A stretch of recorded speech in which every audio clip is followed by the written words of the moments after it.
Happy Monday to you all, Broncos Nation. Broncos Country, Drew. I know. Yeah, what are you doing? I'm just being a silly. It's here. The day you've all dreamed of. The loyalists, the people I meet in the bar and say, hey, I recognize that voice. Those people I see at a random tailgate and want to tuck ball with me. It's here, fellas. Draft Pod Takeover on the big show with Yaya producing and talking smack behind the curtain. It's happening. Henry is trying to survive bears in Montana. Zach's on a honeymoon in countries far, far away. Where in the world is RK is a game Jake and I will play on the Buffs Pod in just a few minutes. And booyah, J-Mike right here, Jakester to the right. The man, the myth, the legend behind the DNVR Rams. You've been with us a minute, Justin. How many years is this now? Shoot, this will be like 4 years and a week, I think. 2019.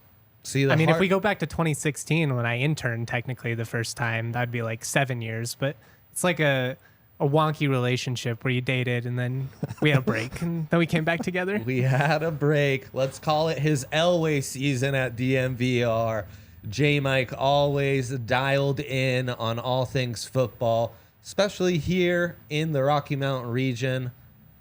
Peps to pros. And then Jake Schwanitz, the Schwan man, DNVR Buffs, and, longtime Broncos fan and expert over here with us. Oh, wow. You're doing that to me. That's I appreciate right. it, though. I mean, it's true. Your record speaks for itself, Jake. I'm actually really hyped to be on this show. I listen to this show all the time still. Listening to this show for years at this point. So this is fun. I know these guys are going to bring the thunder. They always do. And yeah, I'm just happy to talk some Broncos because we get to do it in a semi-adjacent way in our weekly draft pod.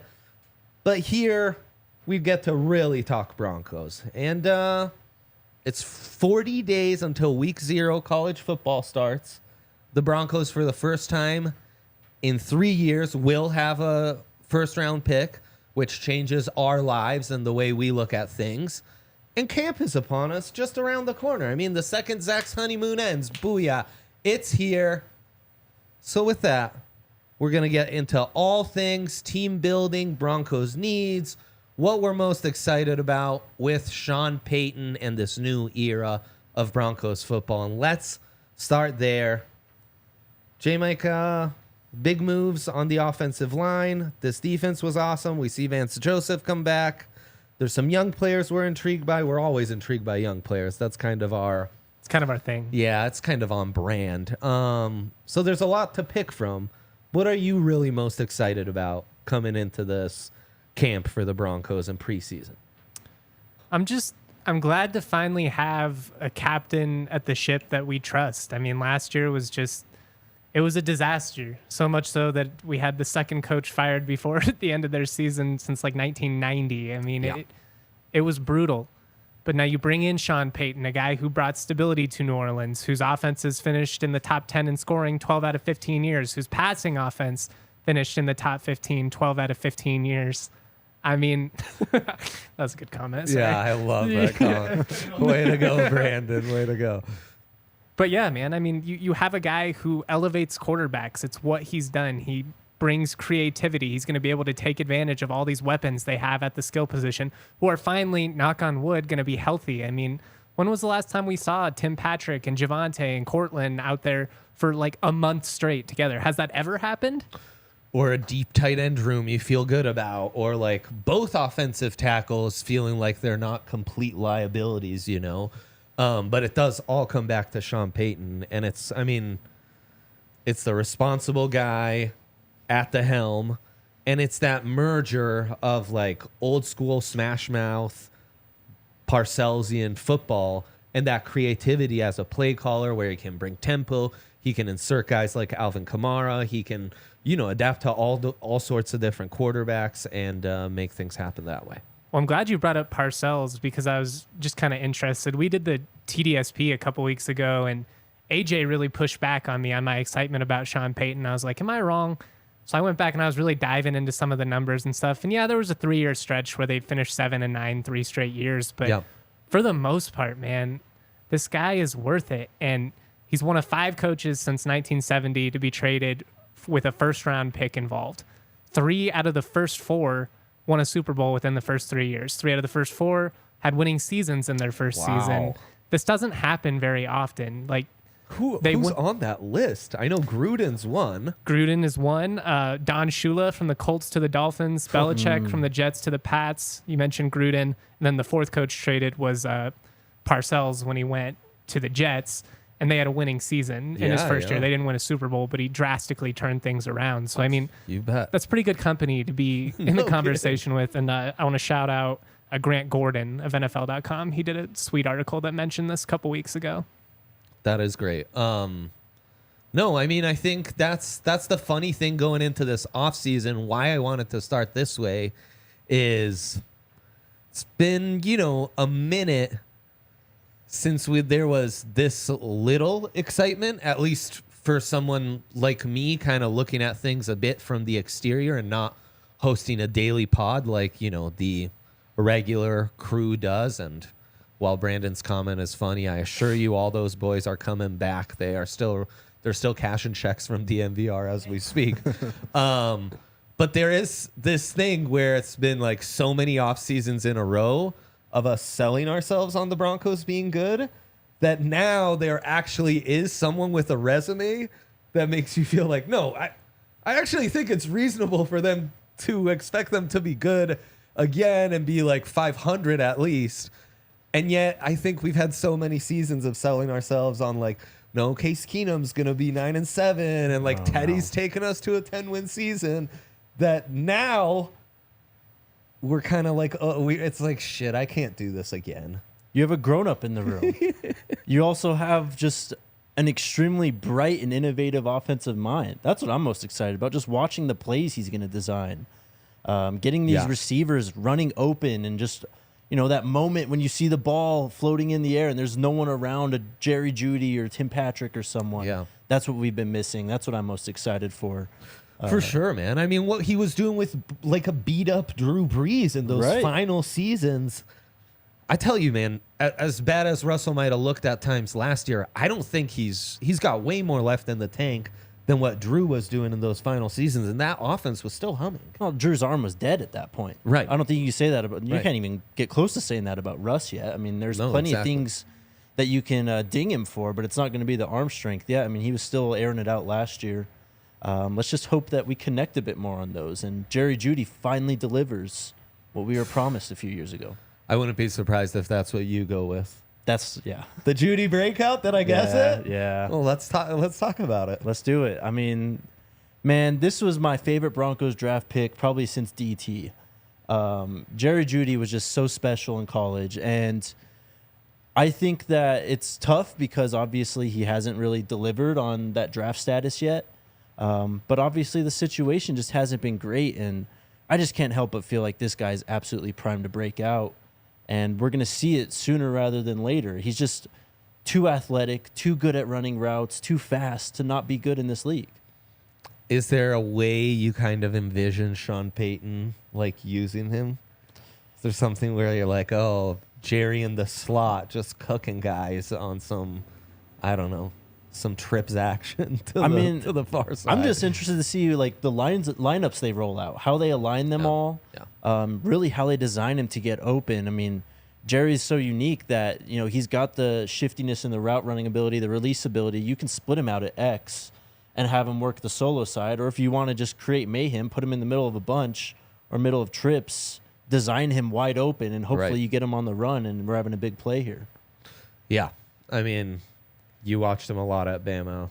Yeah, I mean, he's really versatile. He played inside quite a bit at Bama. Like, he was on an all-time, Henry Ruggs, Devontae Smith on the outside. He could easily do that. Well, and that's what's really exciting, I think, with an offensive mind like Sean Payton. As Jake alluded to, it's just the versatility you have, the ability to go multiple with the way that you're attacking defenses. You have plenty of guys out there. I will say, just kind of thinking back to some of those Saints teams from like a fantasy football perspective, I don't know if this team is going to be super reliable. I think it could be one of those situations where it's, Sutton had 9 catches this week and 140 yards. I do think Jeudy will be the biggest beneficiary of this crew.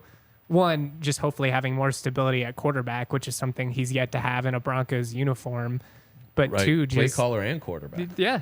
But two, just having an offensive mind that's going to scheme him open. Like there will be 5 plays a game, at least probably, designed specifically to where we're getting the ball in Jerry's hands. It's wide open. We're going to give him a chance to create something after the catch. Yeah. I mean, that's where this offense gets really exciting. Did you want to say something? I was just going to say, I mean, he works all 3 levels, and I'm excited to see how he's used, you know, in the short game, in the screen game, on the outside, how he's used, you know, on crossers over the middle, I know, yeah. letting him cook with his route running over the middle. And then, of course, the speed to just go over the top. He's fast as hell. Like He I don't really think he is. gets credit for how much of a burner he is because we haven't. I mean, he had that Jets touchdown, and there was against the Raiders or whatever, where he had the big play. Whatever that long one was, his Yeah. rookie year. I think that was the Jets from Ripon. Well, there was a Chargers one, I think, too, where he took one like 88 yards or something to the guy has wheels. I remember that Michigan Alabama bowl game too. Mac Jones's game. He yeah. caught one on the fly. That dude was gone. It's like a Friday morning Citrus Bowl game. Jake and I are 2 of 200 people in the absolutely. country watching that Absolutely. game and can actually call back to it. I rewatched that a lot. That's where we've talked Sean Payton so much, but like that speed you guys both mentioned with Russ in a scheme that's going to like scheme guys open, and B, an offense that hopefully is not playing from behind nearly as much as they have for the last half decade plus.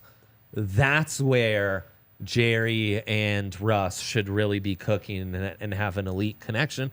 And that's where some of the spacing that a guy like Tim Patrick, potentially a healthy KJ Hamler, could open up as well. You know, I mean, We have all the threat plays of in those unison. guys going over the top. Jerry's a burner, so you have to respect his speed. And all of a sudden, you know, you go back a couple. You only need a couple of feet when you're as athletic as these guys are. Can carve you up the middle. Yeah, 100%.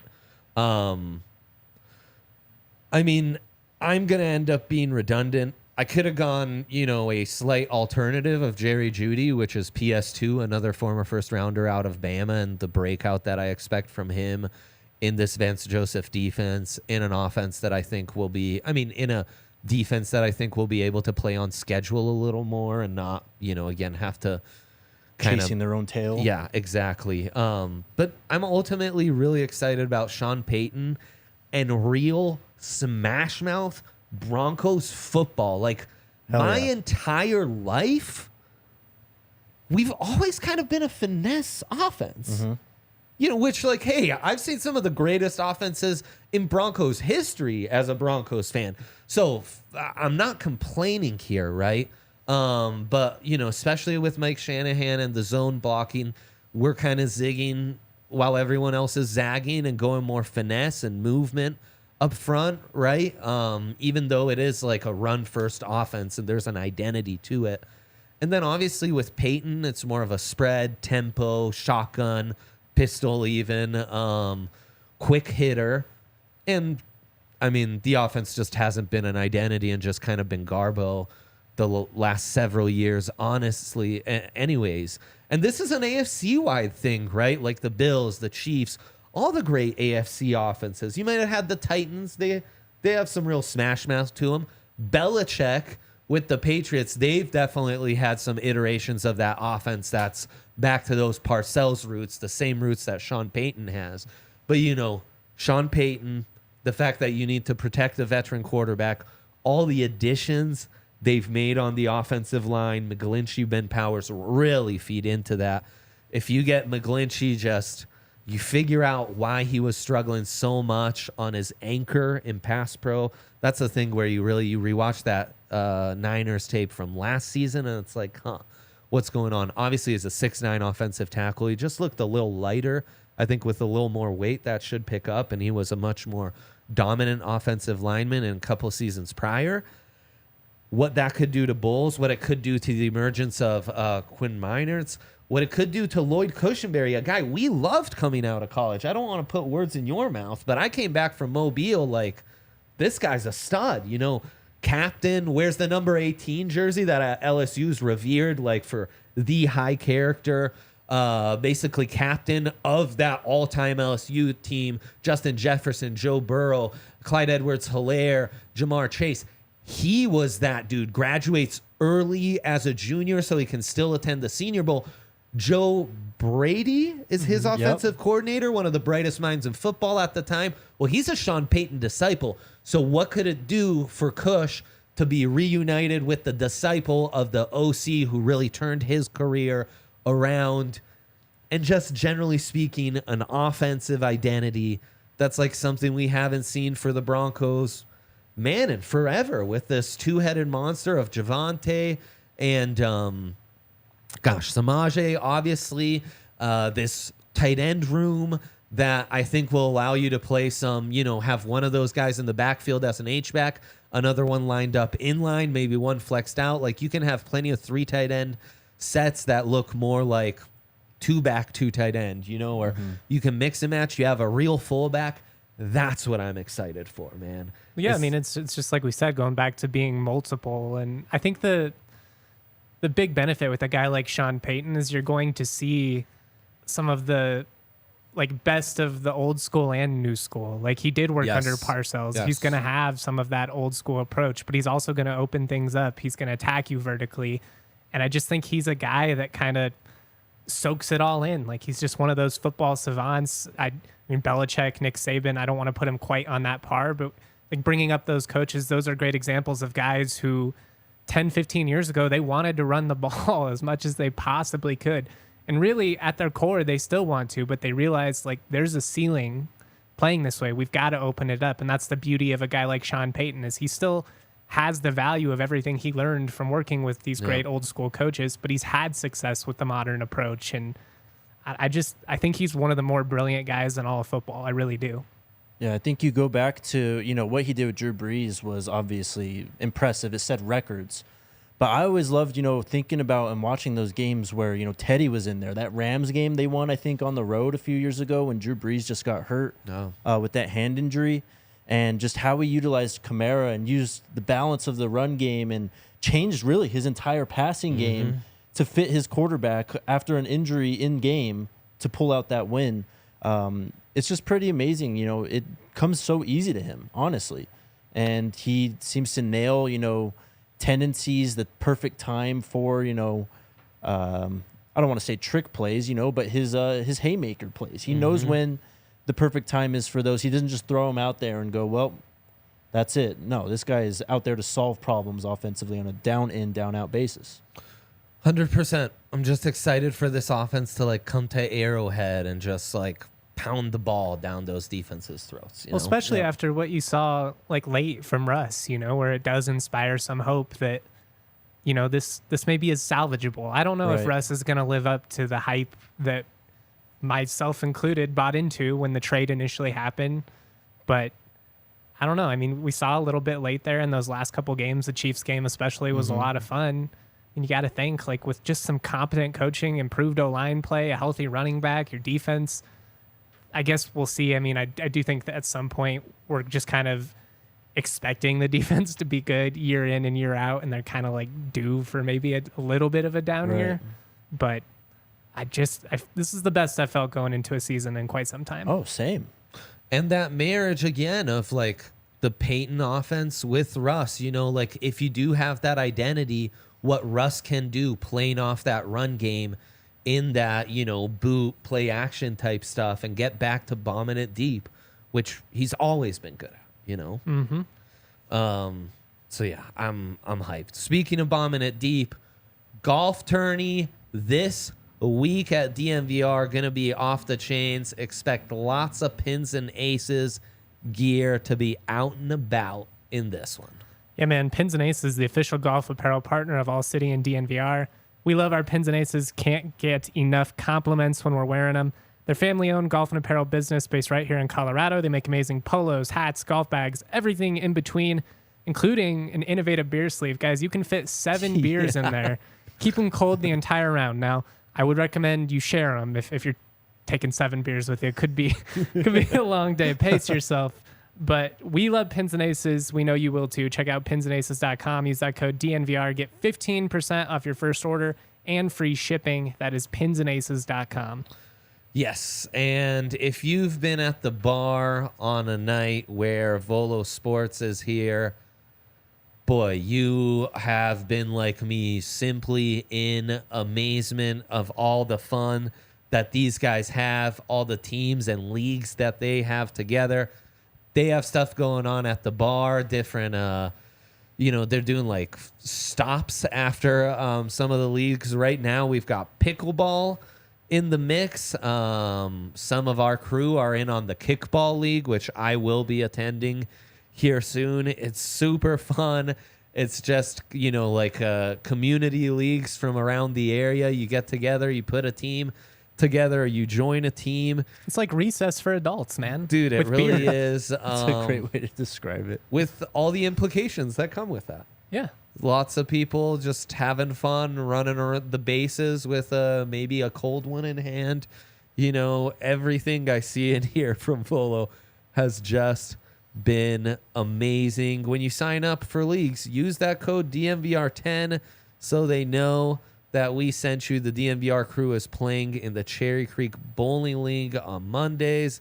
Check it out. They have just an incredible array of different stuff that they are offering right now. So check out Volo. New registration end is August 3rd. So get on the website there, volosports.com/Denver. Use that code DNVR10 and sign up. New registration end date is August 3rd. So get in on that. Use that QR code down there in the corner. All right.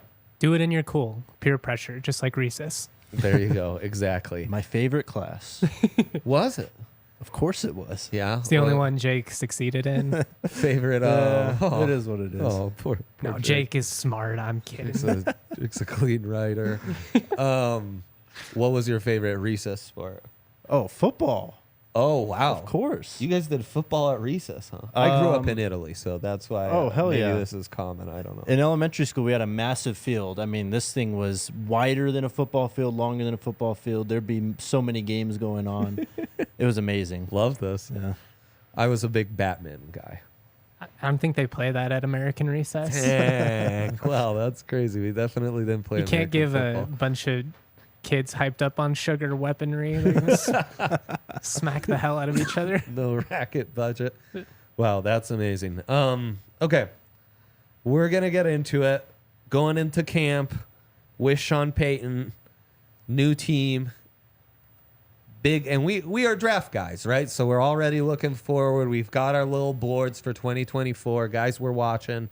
So biggest needs heading into camp, position battles we need to see unfold, and then some names we might want to keep an eye on. We're going to alternate our top three for offense, and then we'll get into defense. Jake, you start us off on this one. Your top offensive need going into this camp. Quarterback. Whoa. I mean, if we're just looking long term, obviously they're pretty set for this year. I actually really like the Jarrett Stidham move. I love that, and that's why it didn't make my top 5. But, I mean, just looking long term, I mean, you got to figure out what's going on with Russ. I think that's got to be the biggest objective of this season is figuring out how much is left in the tank, whether you can still build around him for the next 3-4, however long that contract goes out. And that'll kind of determine the trajectory of the franchise at this point. So it's a big year in terms of, the stability of the franchise, not at head coach now, but at the most important position. So you went more like most important need. That's what I thought we were doing. The need that is the biggest immediate gaping hole. Well, if you want to do that, then I think No, it's... I mean, that's fine. There's different ways to interpret it. That's fine, I think. Well, then I'd also... No criticism. I'd throw out center, too, and then I'd also kind of think about running back. I mean, center we talk about a bunch. I had 3 positions. You just threw all 3 of them out. Thank you for killing my segment in 15 seconds. Well, Dre wanted me to elaborate. I'm sorry. God damn. Keep going.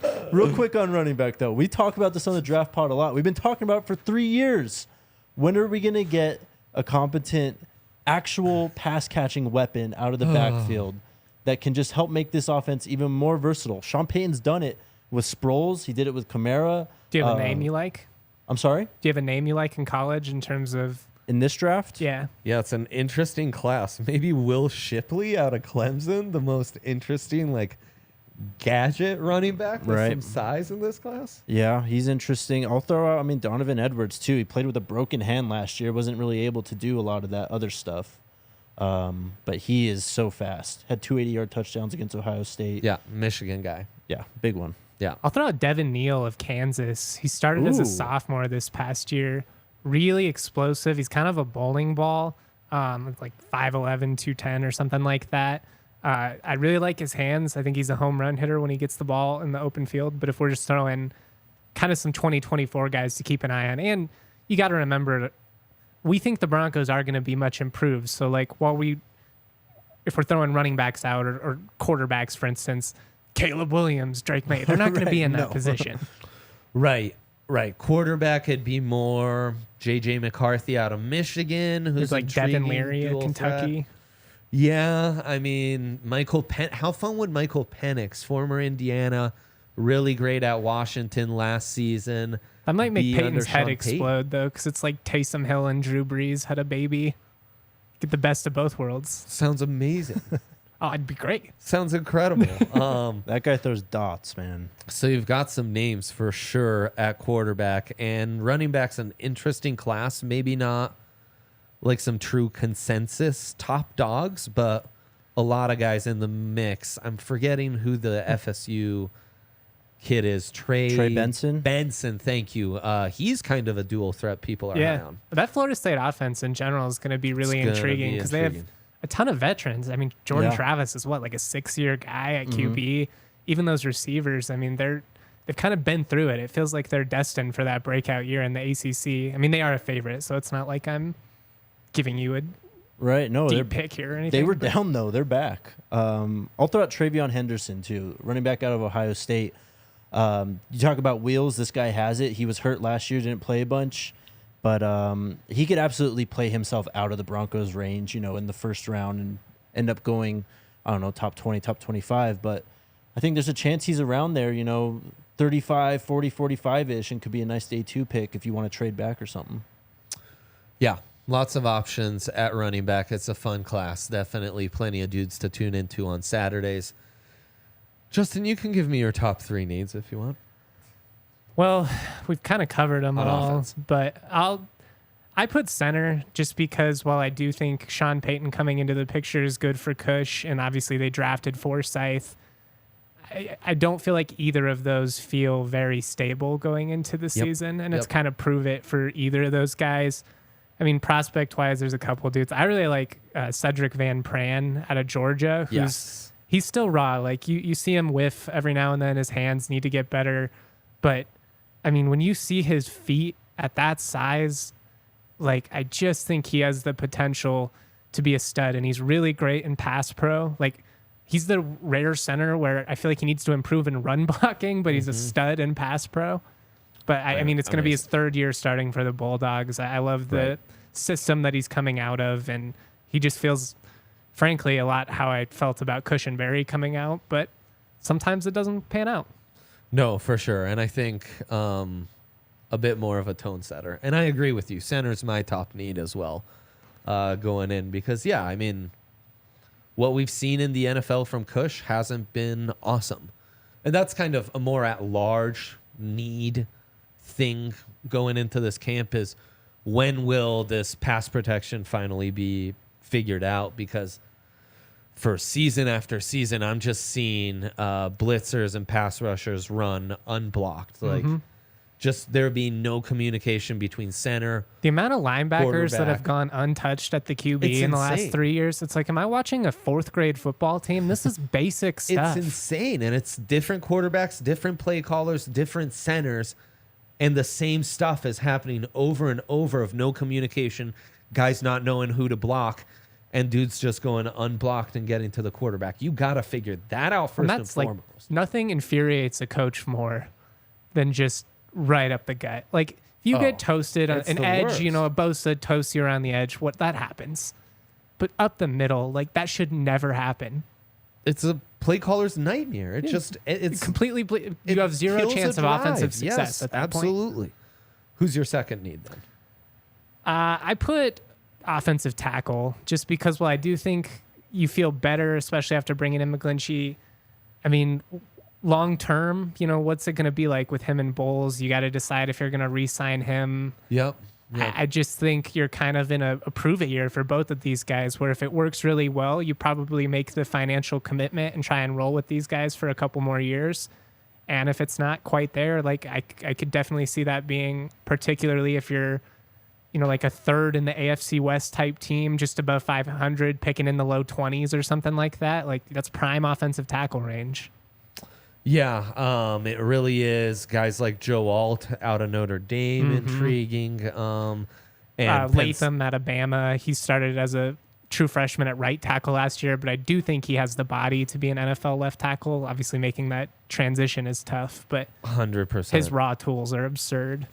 Penn State has a blue chipper in Fashanu, who hopefully the Broncos aren't in range to draft. Yeah, he's like one of those guys where if it's so bad, then you're in that position where you probably need a new quarterback the following season. Right. What's the offense going to look like? I would imagine Sutton and Patrick you consider moving at that point. Like you kind of blow it up at that point. Yeah, 100%. So that's my second need as well. I kind of said left tackle because Bowles is older. I mean, that's another guy who has not had the benefit of continuity in an offensive scheme. So I'm hoping he can really shine and do his thing. But I do think the O-line is such a priority under Sean Payton. We really saw them use premium pick after premium pick for that offensive line that last decade in New Orleans, that you really need those five guys to be tight. So your center has to be really good, and your left tackle is going to have to be on top of it. And I wouldn't be surprised if, sooner rather than later, they might be willing to move on or try to upgrade that position. Well, it can be like a bit of a cliche when you hear coaches say stuff like, it all starts up front. But the cliche is rooted in reality, I mean, if you're getting beat up the interior, if you got a poor left tackle, like your odds of being able to sustain drives to put points on the board, it's impossible. We saw it with CSU last year. They had no continuity in their offensive line, the worst line in the country. Gave up 6 sacks a game. But that's what happens when every week you're shifting guys in. They played in 3 different offensive schemes in the last 3 years. Like it's just been a disaster. And that's what we're hoping with Peyton. You get one guy, you get an ideology that you're going to stand behind, and you can finally establish some continuity in the trenches, which we just got to go back to like Manning. Right. The Manning for years. sure. Right. Yeah. Right tackle's 100%. been a rotating door since then. Louis Vasquez, Orlando Franklin. I mean, Menelik far Watson. I mean, all these guys. Oh, are you talking about since No, then? of guys who actually were. That Right, you yeah. trusted. Yeah, it's been a long time. And, I mean, that's what Sean Payton does best, as you said. So 100%. Jake, since we're at finally your third need and we've caught up to you, clarify for the chat, because they're pointing out that P. Ryan, very competent receiving back. I'd say Javante's a very competent For sure. receiving back. And 2 guys Henry and I were talking on the pod the last week. Tyler Batty out of Mizzou, tons of career catches in the SEC. Yeah. And Jameel McLaughlin, the Youngstown State guy who undrafted free agent that some of the chat and people online are excited about. Another guy who can run routes and competently catch balls. You know that. You're saying more that Kamara, yeah. C-Mac, like true X-factor receiving back who it's Right. like Someone- shifts the way you scheme your defense going into that week, because it's like, oh, damn, we've got this guy, and if he's on a linebacker, he's going to burn us. If he's on a safety, he's going to destroy us. How do we guard this dude? Exactly. That's what I mean, is like a player that you can motion out of the backfield, throw in the slot, in, I don't know, 21, 11 personnel, whatever it is, and you're still strong at every position on the field no matter where they're lined up. Like, I like Samaje coming in, and I think he's going to be able to catch the football and, run through a lot of big open holes that Sean Payton's going to design. Same for Javonte. But I'm just talking about a guy who just thrives in space, like someone who is a threat to take it to the house if you give him 5 yards of clear grass. Right. No matter where they are on the field, throwing him a wheel route up the sideline, throwing him a swing pass, or just having him route a linebacker up, on an option route 5 yards down the field. 100%. Are you guys a little make that point. surprised they weren't more in, at least reportedly, on Dalvin Cook? I Not wanted really, him. man. I wanted him. He'd be great. I I just think at a certain point you need to, figure out where you can allot all this money on your offense. And I think it just comes down to, especially in the division you're in, does this investment actually make us closer to contention or not? Right, And right. probably not. Right. You don't think? I mean, I think it might have, honestly.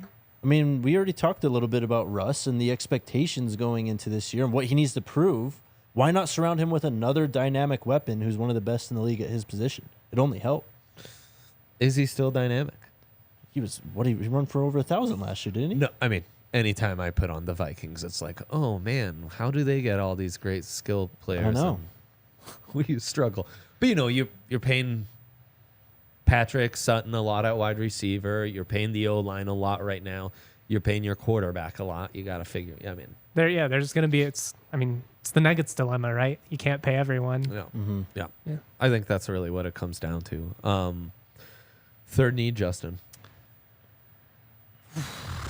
I put QB just because I think long term it's still a big question mark. I don't think they're going to be in a position where they're going to be in line for one of these franchise type changing quarterbacks, and that's kind of the tough position they've been in for a long time now. It feels like because you're just like caught somewhere in between. We've never really seen Sean Payton do that either. No. I mean, he's Garrett Grayson, highest I was guy gonna ever say, drafted, right? and it didn't work Like out, third, did not unfortunately. work. I think they would take like a mid-round quarterback. I don't think they would Yeah. take, a second-round pick. That's where we're going to see them invest in the O-line. That's where I think you see them invest in the secondary and some of the other stuff we'll dive into. But yeah, just until Russ at least proves that we feel like he can be the guy for multiple years. And I'm cautiously optimistic that he can be. I want that to be like, again, I think Sean Payton is the best thing that could have happened for him. But, we're kind of in I'll believe it when I see it mode at this point with the Broncos after the last 6 years. Yeah. Save that one for a segment 4. I want to cover that. Yeah, I mean, I think that's a valid point. I just think it's not a camp battle entering camp. Russ is going to be the guy. And if he's not the guy, it's going to be Stidham's show. And Stidham, I believe in. Well, I had tackle, center, and running back, but we've already talked about those three at large. So I went tight end. I mean, That's fair. less exciting too. And honestly, I was always high on Alberto. We'll see. I mean, I think he's right on that 53-man bubble coming into camp. Yeah. If not, maybe on the outside looking in, having to earn. he's a guy that's going to have to like prove his worth this summer. I'm very high on Troutman. I am I've too. always been. Yeah. I sneaky picked him up in a couple deep Devi dynasty leagues. I love what I see from Dulcich, and I think in Sean Payton's offense could really Up the take seam, off. he's going to be a dream in this Yeah. offense. So I mean, there's a lot of guys that I think have some promise and could work together. I just think that room's incomplete, and everything I just said is pure projection. There's really very, very little actual NFL track record for any of that. And I think ultimately it is kind of an important position here for the team. So I mean, honestly, you could maybe that's even on par with center as far as like how many question marks and unknowns you have. They have to be able to attack the center of the field more than they have. Like if Plain and simple. It's going to open up everything out wide. Plain and It's what simple. opens up those swing passes and creates space for your running back out wide. Like making those linebackers and safeties respect that, we might just go 30 yards up the seam here. Right. It's huge. Well, you talk about the Parcellsian part about Sean Payton and how creative he can get in the run game. You need multiple tight ends. They signed Chris Manhertz for a reason. Yep. They want that big body. And I think it's fine for this year for sure. But I think if you start to find more guys who are, the mold's always going to be Gronk, right? Like that's the guy who's probably one of the best tight ends we've seen since Gates Gonzalez. But you need someone who can do that, who can be as potent in the pass game as they can in the run game, where he's on the field and, Those 12, are hard to find, man. They are hard to find, but you need to make your 12 personnel more multiple. You know what I mean? That's exactly right. I feel like right now, no matter what tight end you line up, you're kind of giving the defense a tell. It's a tell, yeah. Yeah. And so if you if you had a tight end that could eliminate that, Right. I think that'd be a huge upgrade. And then, yeah, the question marks I mentioned as well. You talked about, attacking the seam and attacking the middle of the field.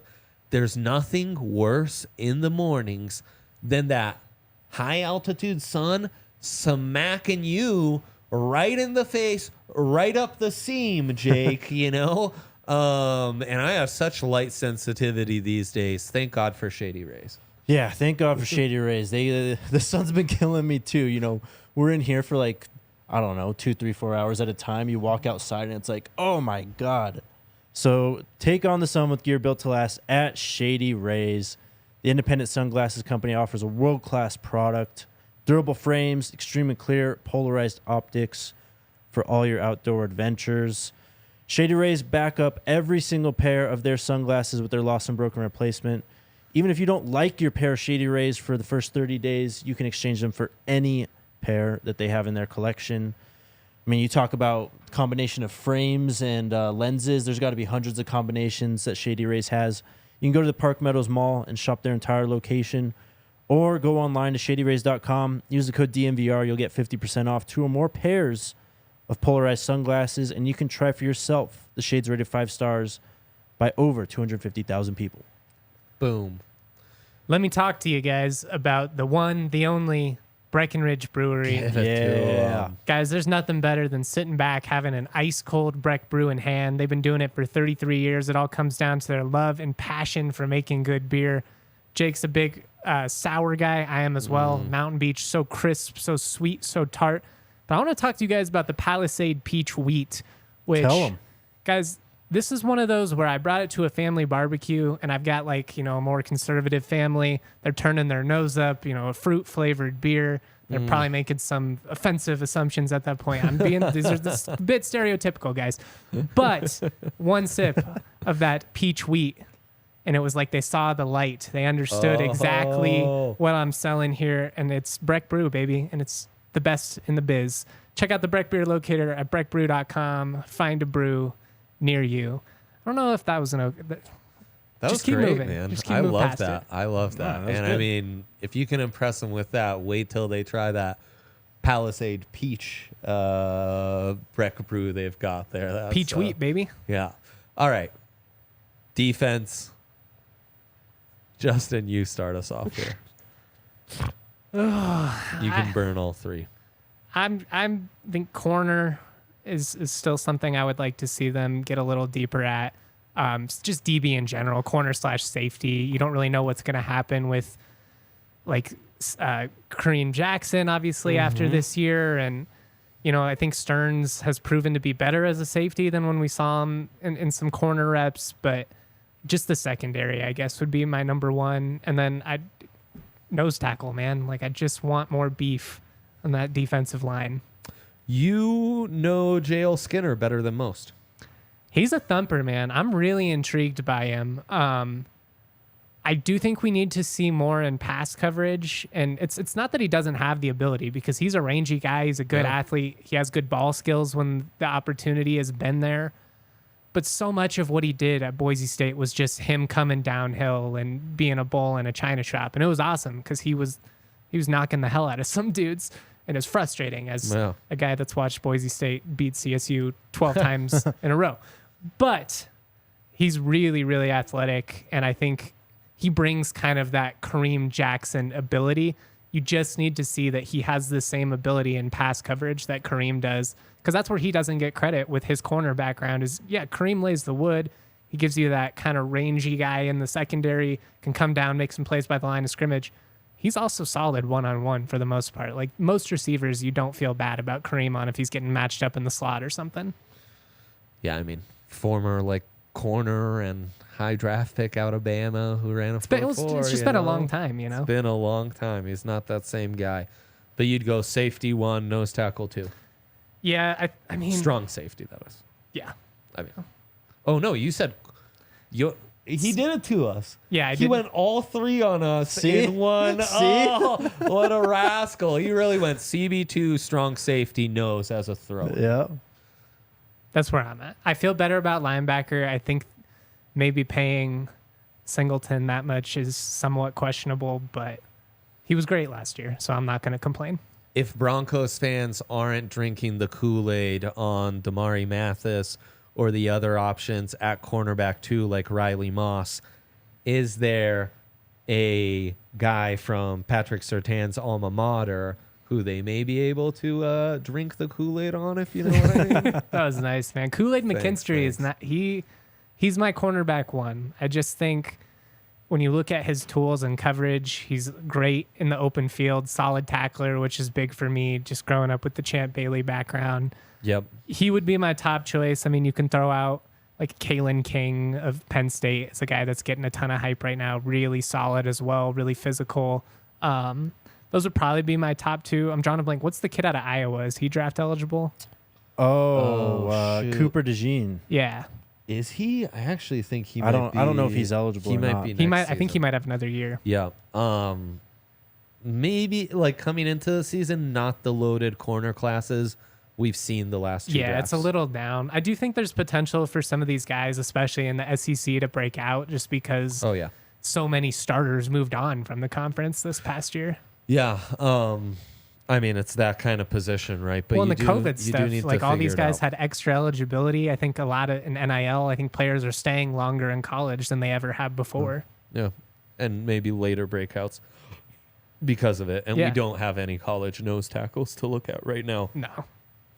Give us your top 3 defensive needs, Jake. Real quick, I think Cooper DeJean is eligible after this year. Okay. So there keep you an go. eye. Yep. Iowa corner. Yeah.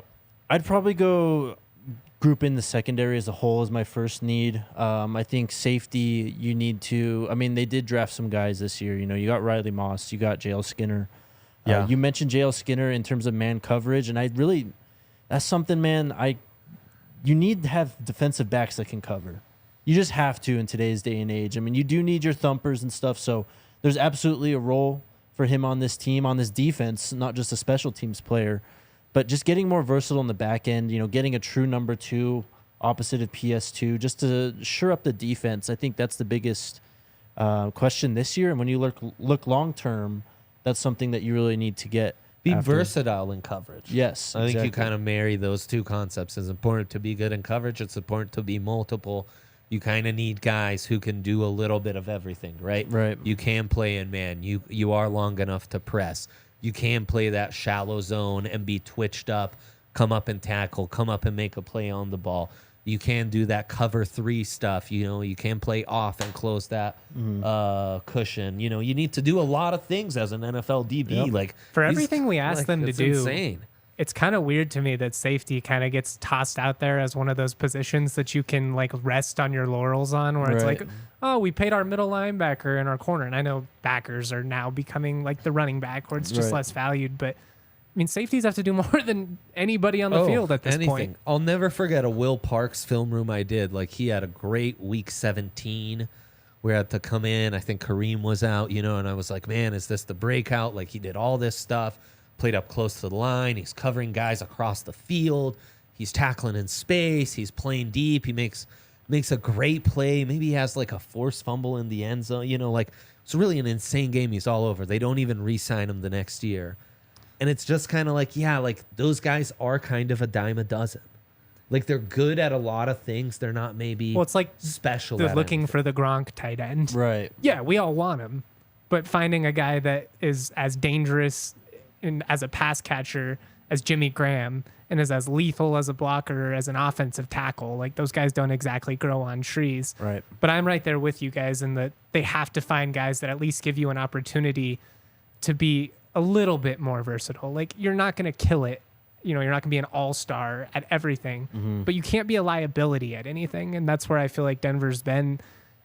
Part of it's been injuries. Part of it's been, you know, just weird with the failure, you know, guys probably sitting out when they maybe would play if you're in contention, but like they got to figure it out. Cause I just feel like it's been trying to plug in all these holes for like 3 years now, where it's all right, we filled this hole, but now the water's coming through here. I will say, I think the depth in the secondary is better than it's been in a while. Like, even just having Riley Moss and Damari Mathis competing at that CB2 spot makes you feel half decent. And, like, you got to feel great about PS2 and Simmons. And I think you got to feel great about your options at slot corner.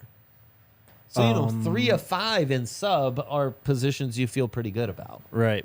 I do like Kevon Williams. I mean, saying Bassie had some things earlier in his career. We'll see if he can come back. He was hurt, right? Yeah. So, I mean, you got some guys. There are some guys you like, though. I mean, we've thrown out a couple of names, but is there anybody else we didn't hit on? I mean, Mathis last year, man. I mean, take away that, was it the Chargers game when he had like the 4 DPIs? And I always thought that was just an instance of him kind of getting picked on by the refs, too, where it's like they see an obvious hold, and then they're looking for it now. There's not a lonelier position in sports. Yeah. So, I mean, I think that's why it's a priority, man. No, yeah. It's tough to play on an island like that, for sure. I thought other than that, he played really well last year, for a rookie especially. Next need, though, I'd probably go edge. Yeah, it's an interesting one. I think to some extent nose tackle might be a bit more... Like, I like Purcell. I mean, gosh, it's like... He's a guy that was in the AAF like 3 years ago. Right. Well, and there's no depth behind him. I think PJ Mustipher, as just a clogger from Penn State, was an intriguing undrafted free agent. Uwazurike out of Iowa State is a guy who was productive in college and could kind of fill that role. So I think you've got some rotation options. I just think that and how it fits in the greater like front 3 rotation, I've got some concerns. And yeah, edge, I think to the same extent, right? Like, I just have questions about a lot of these guys. I mean, one, can Randy Gregory stay on the field? Yep. Kind of the same with Frank Clark. Can you get to the quarterback and be, the player you were in Seattle? Baron Browning, made the switch last year, had 5 sacks. It's a good start, but I need to see more from him. You know what I mean? At least he's finally at the position he should be playing. Right. Nick Benito, we got to see more. So just seeing him get younger, a bit more explosive on the edge, and it just feels like we're nearing a turning point with a lot of these edge guys where I think we could see a full room makeover not too far down the road. Where are you at with those edge guys out of Washington? Oh, those are some studs. Because I was watching the Huskies the other day, watching some Washington State, getting ready for that week 1 matchup with CSU. Excited about it. Cam Ward. It's going to be a lot of fun to see him in person. Paul Lover alert over here. I mean, Trice, that's his name, right? Braylon Trice, they got the Samoan guy. ZTF. Yeah, that's Zion a nasty Tupuola duo. Fatui.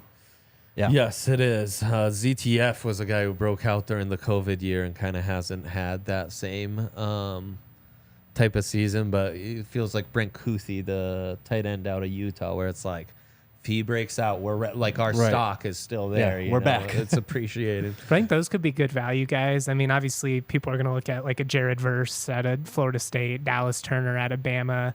You might be able to land one of those Washington guys in like, the early 20s. Mm-hmm. Yeah, and these are all like camp battles we're really excited for going into this season and seeing how nose tackle plays out, how edge plays out, because I'm high on Baron Browning. You know, I'm high on Drew Sanders and do think he could be utilized on the edge. We haven't talked about Drew yet, have we? No, we haven't. That's a draft pod darling there. Yeah, 100%, man. And I mean, I'm intrigued by Riley Moss and Damari Mathis and all that. So this has been great. To support Jake, Justin, the whole crew, I'm going to take you back to a time when the Broncos were still winning titles, and a time where the Denver sports media scene, the gear is all this generic, horrible stuff that you can find. The stuff you read and listen, it's all from like 1 or 2 outlets that are all talking about the same stuff, not really covering the little guys the way we'd like, not really giving you the depth you'd like. It's all just the same 2-3 topics. That's really what DNVR has come to fix. All our gear is immaculate. We've got beat reporters and people giving you daily, weekly content for all the teams in town. We're always expanding our horizons, always trying to bring you more content, more access. We're always gaining more content and access. These guys will be at Mount West and Pac-12 Media Days out in Vegas this week. We'll have our whole crew at Broncos Camp. We just came back from Summer League. We just came back from the NHL Draft. You sign up right now, thednvr.com. Become a diehard member. And every year when you renew, you're getting a free t-shirt from us. You're getting discounts on all our events. You're getting discounts here at the DNVR Bar, the place to be. It's going to be popping for the Women's World Cup coming up. It's going to be popping for Broncos season. I know you guys got a Rams event coming up. Yeah, we got a happy hour coming up on Wednesday, by the way. CSU Young Alumni. Come by, get a free drink. It's going to be a lot of fun. I didn't mean to interrupt you, man, but Please you're do, man. supporting. I mean, we're not the little guy anymore. We're not. We're a presence. But you're supporting a local company who's trying to create the type of content for you that we craved, you know? Like, I don't want to pat ourselves too much on the back here, but we have the best college coverage in the state, and it's not even close. Like, not even close. And we have this because this is what we wanted. Like, I went to school at CSU during the peak of this century in terms of football success, and I'm reading the crap that they're, putting out at the traditional legacy media. And it just was like, really? This is the best we can do in the most exciting season that we've seen in years? And that's why we're here, is to create content for people like you that live and breathe and, spend their Saturday nights watching Washington State, Washington, because you don't have any other hobbies. 100%, man. If you believe in supporting and empowering people who love this stuff and just want to give you the best, most consistent, day in, day out coverage, sign up at thednvr.com. Leave us a review on our podcast. Come to one of our events. Buy our gear at thednvrlocker.com. Support us however you can. We really appreciate it because we believe in what we're doing. Speaking of the DNVR and becoming a member, The Count, one of our legends, member, comes in, comment section on the website, open to our members. He comes in, he asks questions. He's a longtime listener. He knows what we're doing. We'll start it off. Andre, Jake, and Justin today, ? For real? Unreal. I'd love to hear each of you fine gents pick for which Bronco needs to have the biggest breakout year, not in terms of team success, but in terms of that player's future. Okay, love this. Let's take Russ off the table. Oh, for sure. It's too easy. But definitely Russ. But it's Russ, Well, yeah. right. Okay, so then who would be your next? I think it's Judy. I think he needs to live up to what Jake and I and Dre know that he can be, which is a legitimate NFL one wide receiver, a guy that can impact you at all three levels, that's dangerous after the catch, that can burn you over the top, that's dangerous over the middle. But we haven't seen it consistently. And you've already, committed to Patrick and Sutton at this point. I think Judy is more tradable at this stage. Yeah. I think it's prove it time for Jerry Judy. That's a good one right there. That is a good one, and it'd probably be the one I had to pick, but I'll go Javonte, just in terms of long-term success. We need to see that he's healed and he can play football this year and kind of get back to that level, I think, because it's obviously a slippery slope. That's a brutal injury to come back from. Exactly. Those knee injuries, especially at this position, can ruin a career, really, and we saw it in Denver with TD. So I'm really rooting for Javonte. I loved him coming out. Was one of my favorite players that year coming out of UNC. So I'm rooting for him, and I'm hoping that we still have his best years ahead of him. That's what's funny about this in terms of like college guys in the draft pod are guys. Like, I don't know if there's anybody that you've been higher on than Javonte Williams or me on Jerry Judy. We got him in Denver. Like, it would kill me if they moved on and then went to be breakout players elsewhere, because we've seen this for 5 years. I'll just say years. we're on an unbelievable run of the Broncos drafting a lot of my favorite draft players. Yeah, it's true. With Judy, Javonte, and Mims because it's pretty outrageous. I mean, that's good. I think I'm adding Drew Sanders to that list. For Baron sure. Browning may be a candidate for this. Honestly, I think, like Browning, Javante's a year away from having this season. Mm-hmm.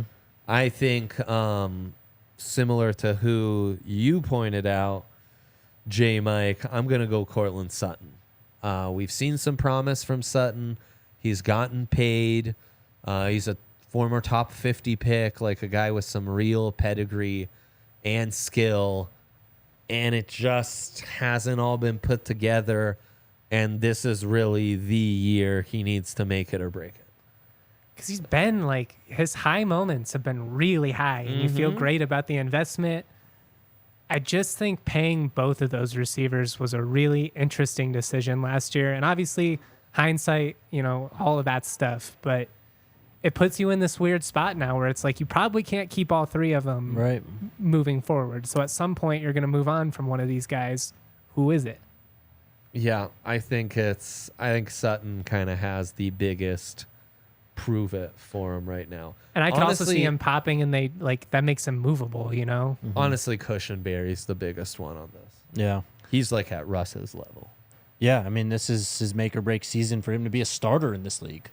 It's now or never. Yeah, well, especially with drafting Forsyth and Miners has some versatility. You can move him inside if you had to.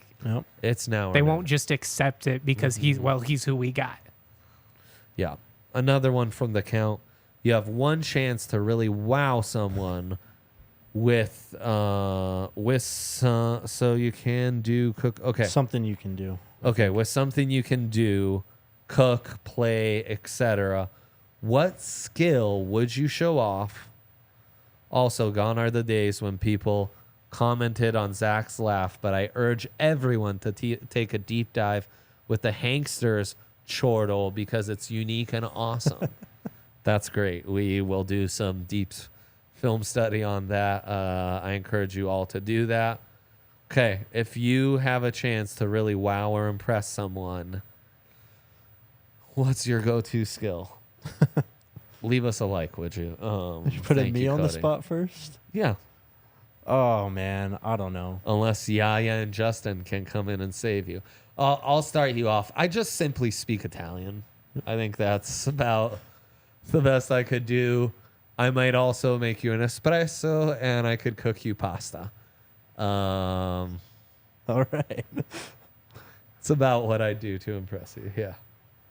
Oh, I don't know. I mean, it wouldn't be. I would never do it to impress you. But back in the day, much like Kale Sorbo, I have a theater and vocal background. Damn. Wow. Used to. One point in my life was award nominated as an actor. So I guess I would throw that out there. A true thespian. It's why he does such a good job pretending to enjoy our company. Yeah. No, that's only Hank and RK. Really putting on those acting chops. That's right. Okay, Jake, we we bought you an extra few seconds. Shit, I don't know, man. I mean, I'll tell you one thing I really like to do is play racing video games, and I think I'm pretty good at it. Oh wow! And I think that behind the wheel that I can do some things. Like the official Formula One. Hell yeah! One? It's like the Guitar Hero South Park expert. Man. He can play John the Fisherman on Expert. I will say those are so complicated. I can't even do a lap. Oh, I love them. Like you need to make this simpler for people. Like F1 me and Gran Turismo 7.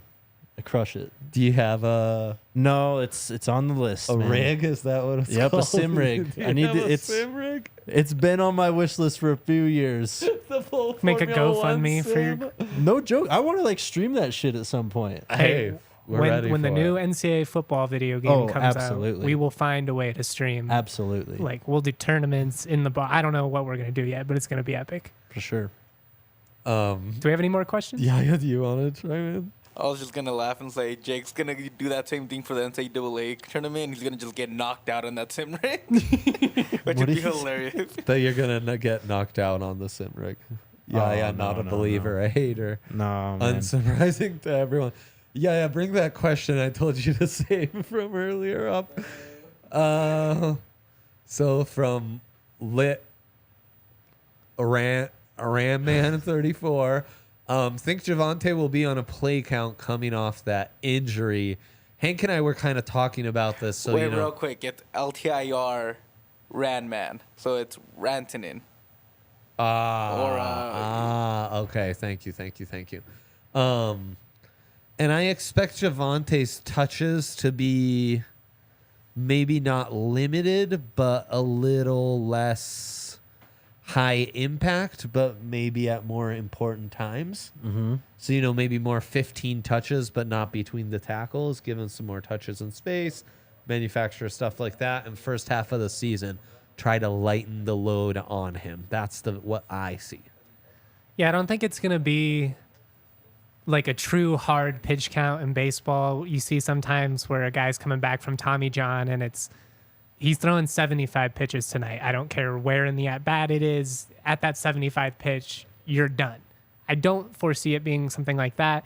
That said, like Dre alluded to, you got to try and limit his workload, ease him back in. The last thing you want to do is potentially, disrupt his rehab, have him have any type of setbacks.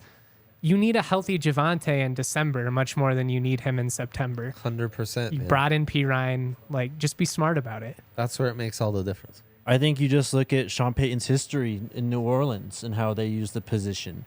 Recently it was Kamara, Mark Ingram. You can throw Latavius Murray. They always had a heavy rotation at running back. Pierre Thomas, Darren Sproles, Reggie Bush. Every running back served a role and a purpose. Not one guy.